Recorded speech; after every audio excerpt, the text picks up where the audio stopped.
Clearing my throat. Getting ready. Yeah, we're up. We're good. We're live. We're here. I'm going to put music back on. Back to options.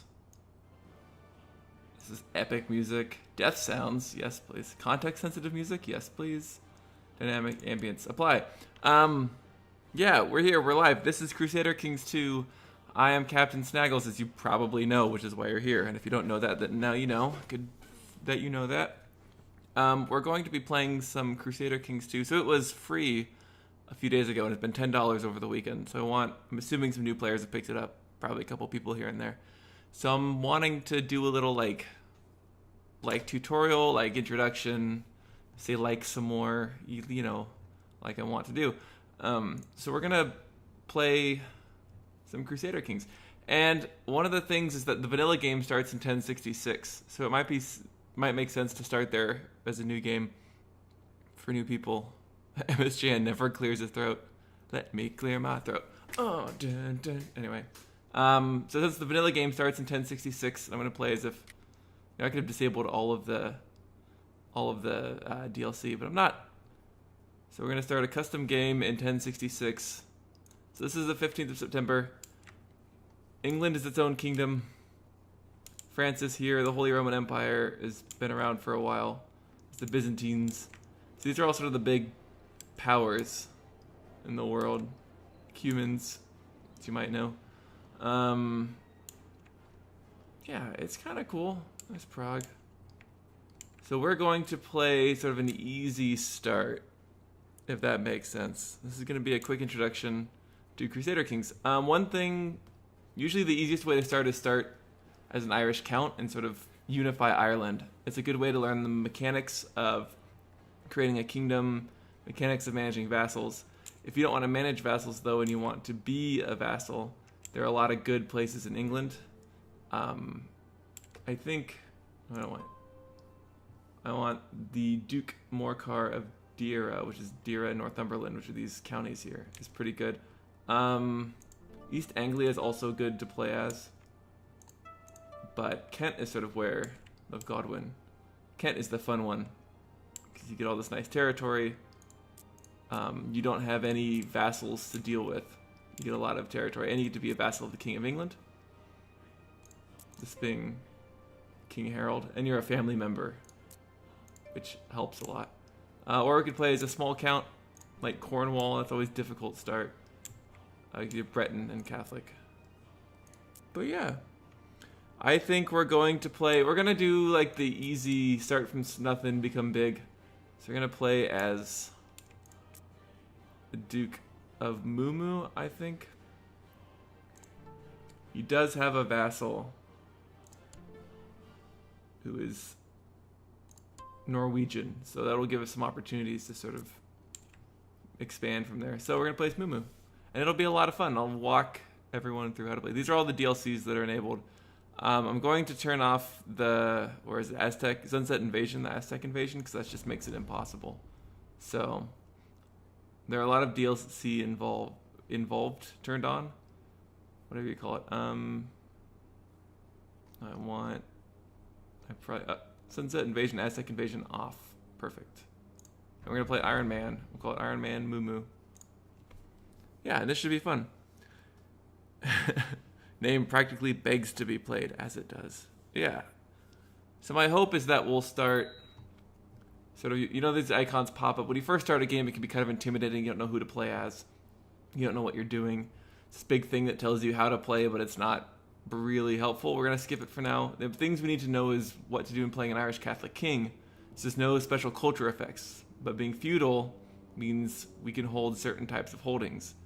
So only castle forts and hospitals and tribal holdings for counties with our culture. And we can build cities and temples as well, which are the other types of holdings, but we have to have vassals rule them. So we can move the capital in the same lifetime every 600 months. Tribal government vassals not included in the vassal limit. We'll get to that. There's a vassal limit here and then domain limit. It cannot grant kingdoms and empires to characters with the government from a different group, so we can only grant kingdoms and empires to feudal lords. And then we're Catholic, so we can set up an anti-pope if we want to. The bishops can pay tax to the pope, which is important for our calculations for income. And we can be excommunicated. The Pope can grant divorces. So the Pope basically gives us a lot of options. Someone we want to be happy. We want the Pope always to be happy with us. And there's always a Pope.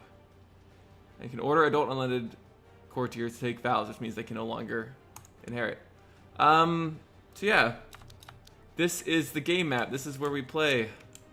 This is my favorite. This is the realms map mode. You can see all the different realms. There's also Q for the hotkey for terrain. If you mouse over these, there are hotkeys. It's Q, W, E, R, T, Y, I, O, P, I believe. And then the row below it. So A, S, right, A, and then S, and D, F, G, and H, and J, and K.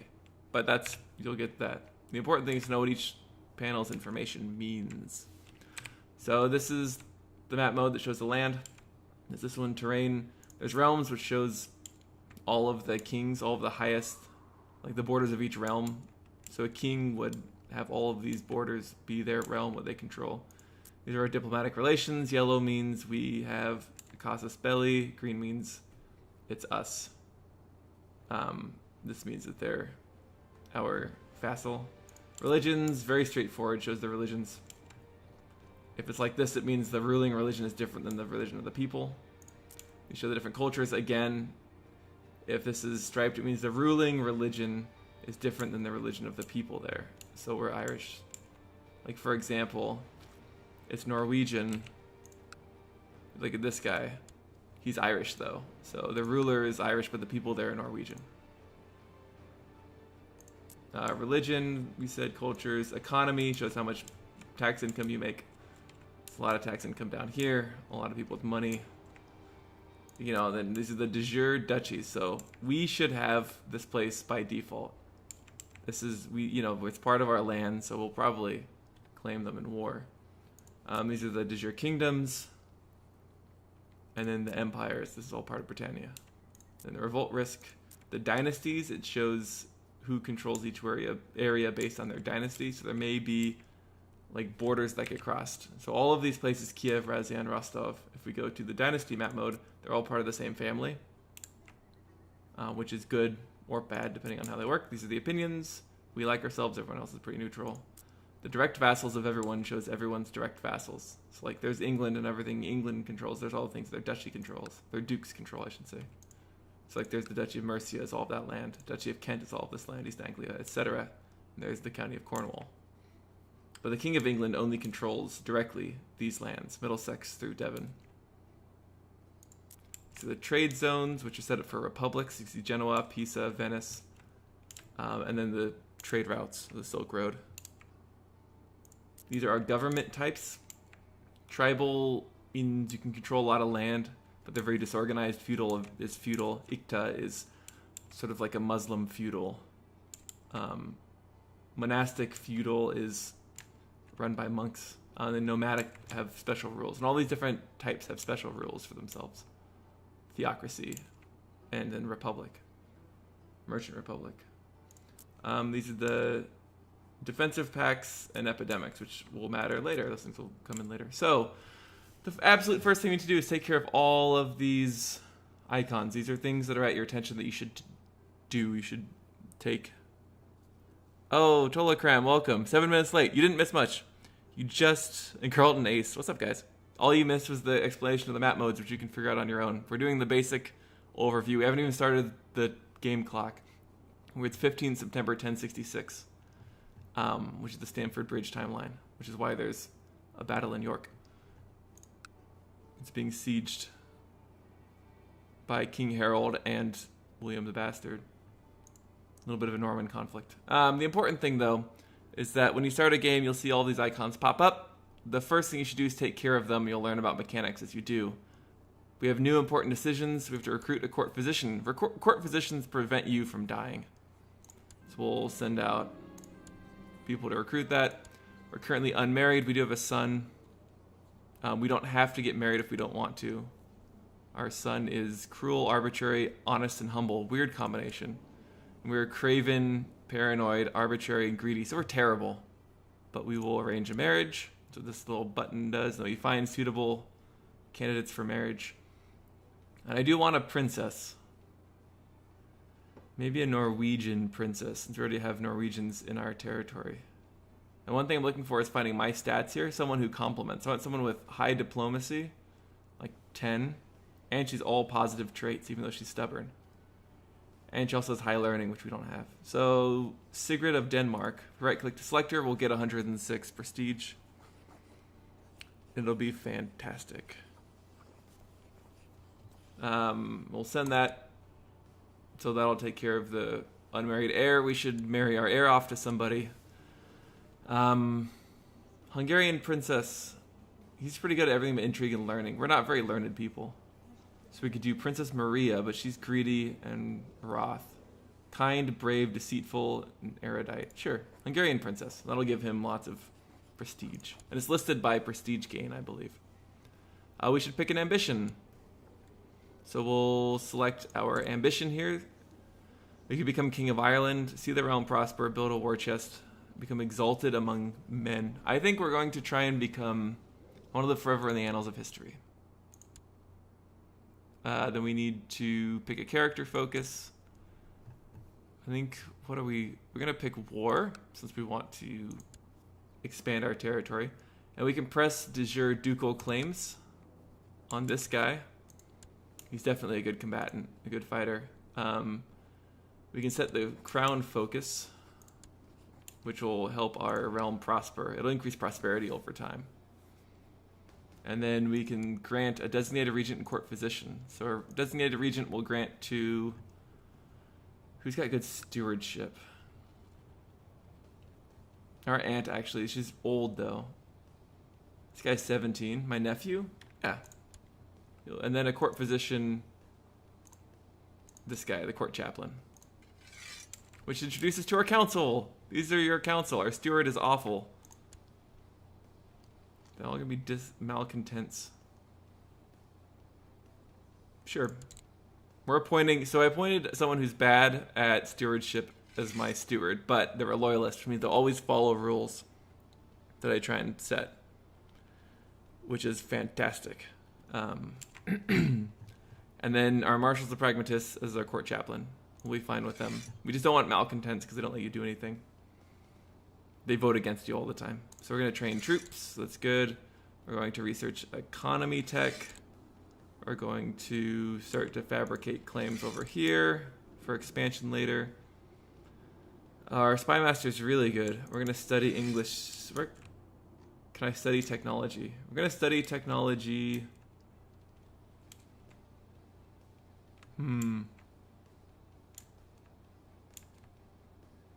How about Leon? Let's go there. And you're going to research cultural tech, which will help us expand our culture. You didn't Hoover. That's good to know. MS Jan. So our court chaplain's really good. Our spy master's good. Everyone else is pretty poor.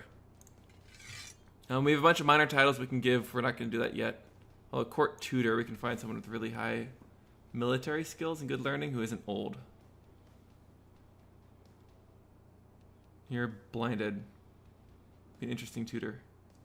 I don't want people to learn learning. One thing to do is check our military strength. So we can have 835. So that's our unraised troops, our max total. Our vassals, unraised troops, and max total. And this guy has no money to pay, but he can raise 940, which is a lot more than we can. That's 876 there. So he can raise more troops than us, which isn't good. If we had money, we could hire mercenaries to take him out. But instead, we're going to start advancing time. Boom. So we're going to get some reports back about marriage. So we want to gain prestige. And now we have a wife who's 24 and we're 39. And her first husband is dead. Or her second husband. But her father is the king of Denmark. Of all of his children. They're now brothers, they're sisters-in-law, which is cool. We do want to take this territory. But we want more troops first. There we go, my heir got married. So we can press a claim on the Kingdom of Hungary should we need it. Because she probably has a claim on it. But I don't think we could take Hungary from back here. But it means that we have non-aggression treaties with Hungary and Denmark. And this is the King of Denmark. You'll see the borders for Norway and Denmark are pretty much their current day borders with some differences here. But then Sweden is... Finland's sort of ununified. Neither is Sweden. Those are still the tribal lords. Near the Bretons. But yeah, we're just gonna let time tick. Word has reached you of a much beloved old woman named for a Gale that resides in a nearby village. The old woman spends her days freely helping the villagers with various medical matters, such as concocting herbal remedies and amputating infected limbs. She agrees to take up residence at your court if you donate a large sum of gold to the village. And since I already have a court physician, so I'm no longer going to require that. So I should be able to end the court physician. No, we'll keep searching for it. We can plot people. So we can plot to kill people, revoke that county, which I don't want. What I want is to take this land. So I want him to have fewer troops. So I would have a ton of troops. We can save up money and build fortifications or walls, which will increase our levy size. Castle walls 1, keep 1, and his martial skill ups it by 20%. Martial skill reduces it by 15%, which is why we're so bad at troops. Oh, I'm gonna go running to get into better shape. Here, go up to 769. Your ability to take down any man in a brawl is widely renowned. Many speak of your prowess, and I would be unwise to pick a fight with you. It gives me prestige, and it feels good to be recognized. We're greedy. These are technology. These are our laws. So these are all of the people who could take it. We have Gavelkind laws, and I want seniority. Or primogeniture, which is the firstborn son. We could allow the revocation of titles or centralize. Okay. So we're going to centralize our government. Increased centralization means that we can carry more land by ourselves, but have fewer vassals, which is good if you want to, you know, have a strong central government. Cool, and they all approved it. I promised my wife Sigrid that I would find a suitable ride for her when her mare had to be put down. That's sad. Now I'm in luck. Not only one, but 3 different mares have been brought. I'm never going to know how to pronounce that. Twadhumhumhain? Sorry. The Skubald one looks a bit old but sweet. 5 gold, and she's delighted. The white mare is a bit frisky, but she'll be fine. She's deeply in love. The black one is magnificent. A suitable match for my wife. 15 gold. And she falls in... Oh, yeah. For my wife to fall in love with me, which is rare in the feudal world.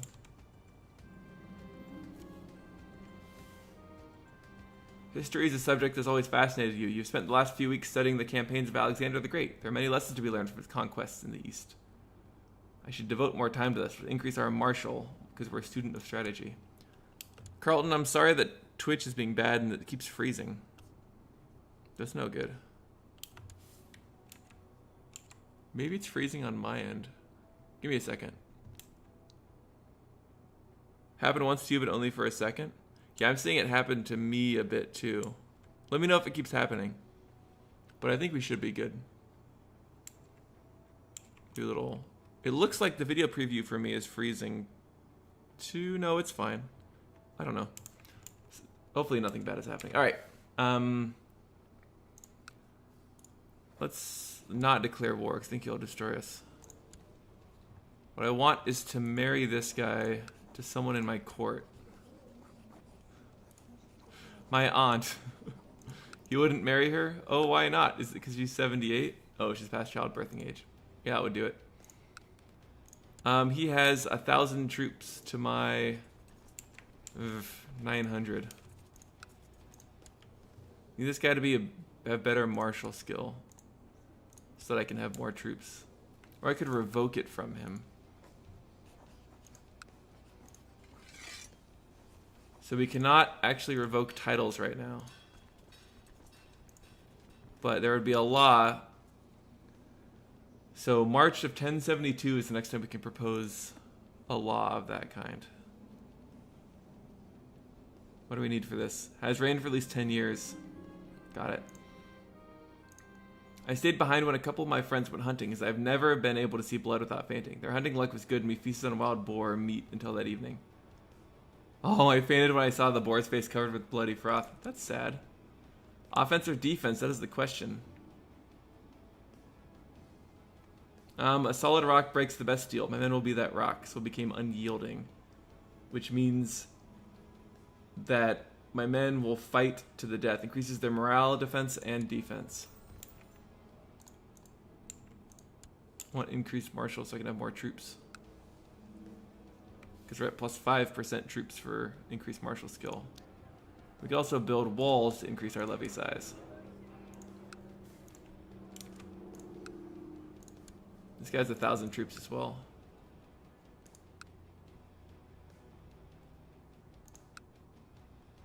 Having a high martial skill is important. Plus 20% troops. Yeah, it seems to be the difference between him and mine. 1,013 men. What bit rate am I at? I'm at 4,000 kilobits per second. Which is, I think, the best bit rate I can get for 4K without having some serious stuttering issues.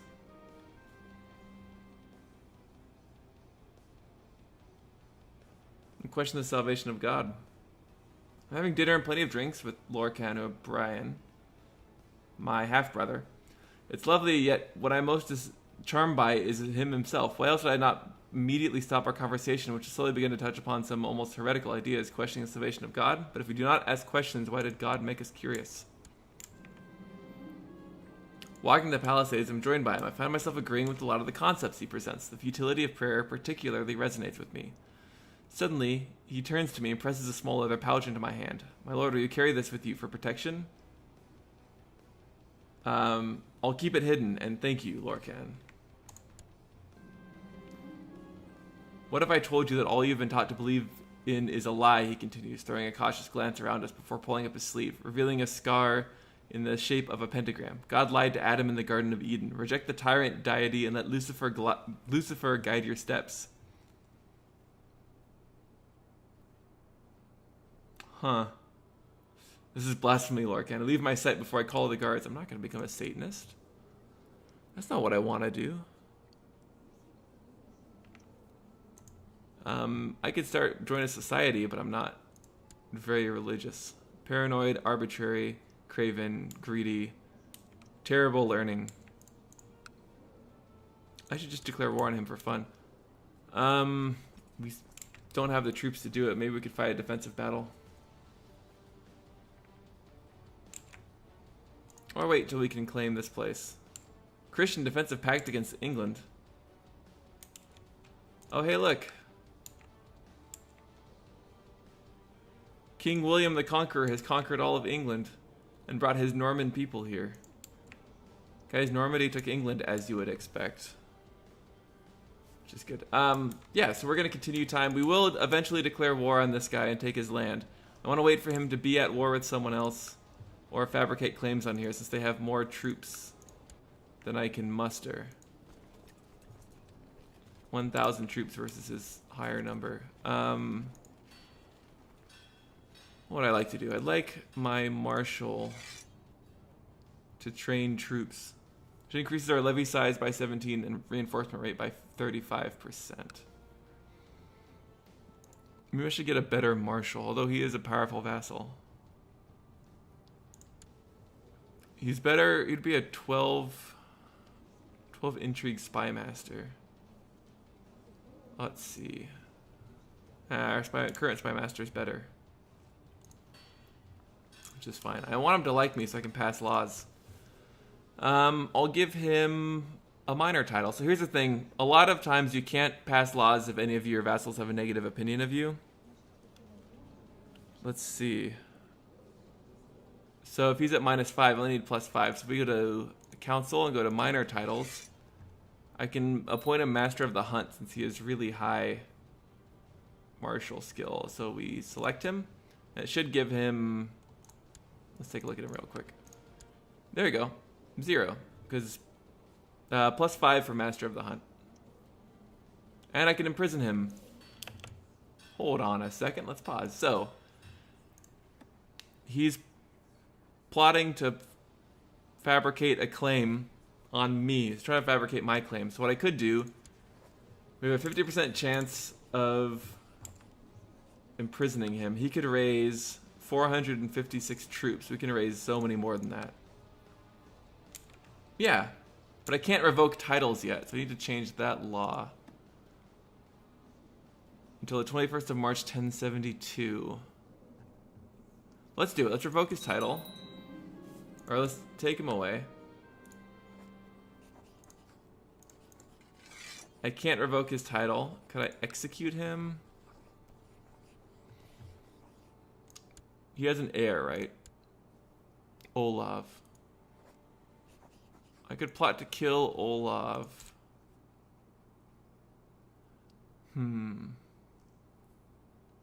Which isn't gonna do much for me. Accidentally fell on a knife 10 times. Kill him, make him look like an accident. What I could do is here.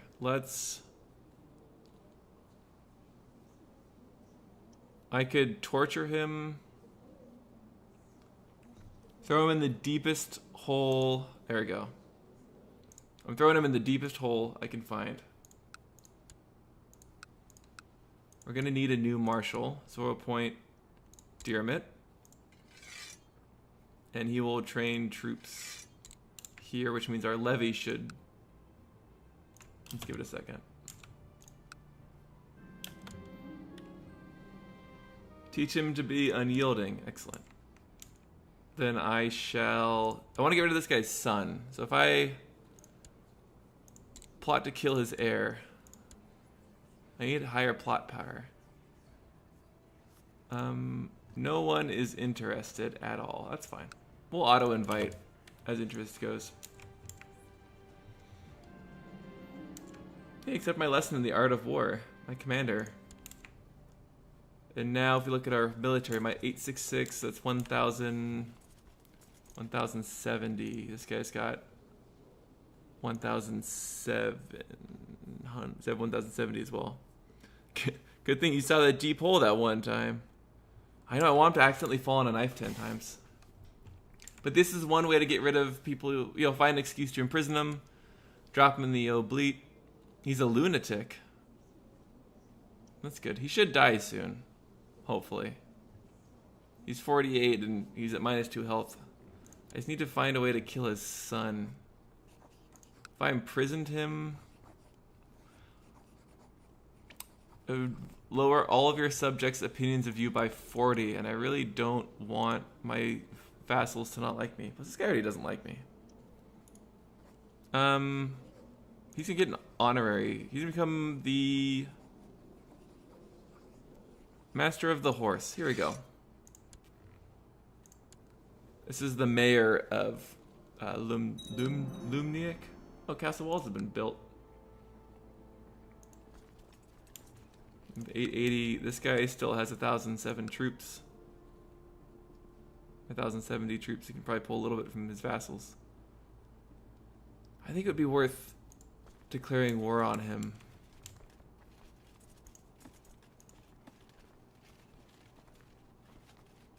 I don't know. I'm going to wait till I have a little more...